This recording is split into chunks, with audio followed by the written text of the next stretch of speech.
March marked not only 1 year of the pandemic, but also it's been a year now during which nearly all jury trials in civil cases have been postponed.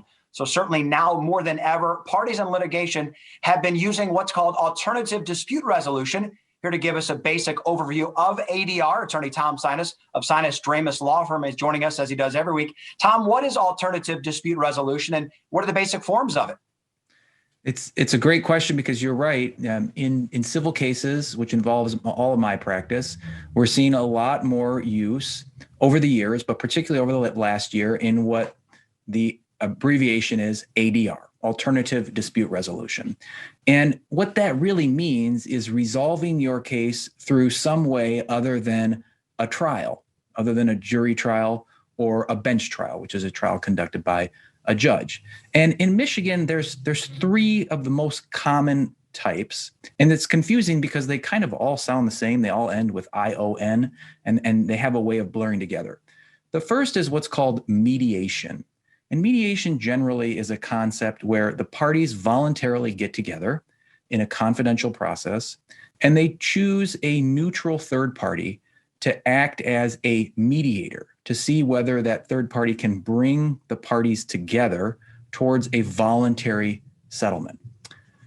Then in Michigan, we have a process that is not all that common throughout the United States, and it's called case evaluation. This is a process where generally a panel of 3 lawyers convene and they review both sides of the case. So they review written materials, they review oral arguments, and then this panel of 3 attempts to reach a unanimous decision about what the case should resolve for. And each side then has an opportunity to either accept or reject that panel's decision. And then lastly, people hear commonly about a form of ADR called arbitration. And arbitration takes on many different forms, but the distinguishing characteristic of arbitration is that someone else, it could be one person, it could be a group, those people or that person makes a decision about the case, again, outside of the courtroom, and the decision that that person makes is binding upon everyone involved in the lawsuit. And so those are the 3 basic types.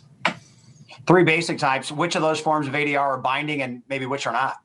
Right. So arbitration generally is binding, and people see the arbitration clauses, in their credit card contracts, in their contracts to buy a home. So there's a lot of forms of binding ADR in the form of arbitration that people may not know. So that's the most binding. Case evaluation can be seen as somewhat binding because there can be negative consequences for the party who doesn't accept that panel's decision. They can actually be forced to pay the other side's lawyer fees. So though it's not binding, it has consequences. Mediation is the one I think that most people would call the most voluntary because you're usually there. Maybe the court told you to go, but if you participate in the process and you settle your case through that process, the decisions that you make there are usually entirely voluntary. All right, Tom, a lot of information there. Where do people go to get more information from you? They can find us online at www.sinasdramis.com. They can shoot us an email at info@sinasdramis.com or give us a call, 616-301-3333. All right, good stuff as always. Thanks, Tom. Thanks, Derek.